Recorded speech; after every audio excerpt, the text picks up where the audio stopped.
بسم اللہ الرحمن الرحیم. تمام محفل نو سر طرف سب نو السلام علیکم. پیر فقیر تحفہ جالی مدد اللہ دی ذات اس خوشیاں دے موقع میں اپنی منزل مقصود سے پہنچائے. ہر ایک ماں باپ نو اپنے اپنی لادیاں خوشیاں ویکھنیاں نصیب کرے. مولا اپنا تن پاک سب کی خیر کرے. تے شعر لکھیا پڑھ کے بسم اللہ کرا صفت اس دی جڑا مالک کل سنسار دا ہے. پڑھ کے بسم اللہ کرا صفت اس دی جڑا مالک کل سنسار دا ہے. پتھراں دے وچ روزی دیندا پیا سب دے کم سار. اس صفت کرن لگیا آمدی شرم اینوں جو حل ساڈے کردار دا ہے. قسم رب دی کر تباہ دیندا پر منہ یار دا یار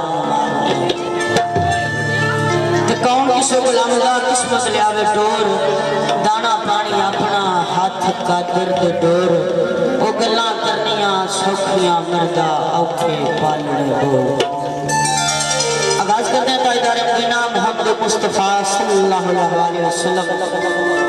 آقا دو جہاں کے والد لاد اس ویلے کے جدو آفتا تاجدار مدینہ عرش مولا تے گئے تے شعر لکھا ایک رات فراز محبتان دا نیسی آماں دی سمجھ.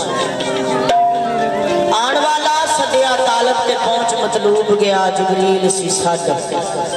لجان والا باز آخدے بنا دروازیاں تھی کہ میں گیا سی عرش تے.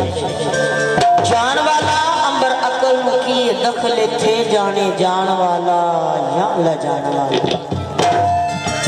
کہ رب ایک محبوب دے دم بدلے ساری دنیا نو گل پا بیٹھا.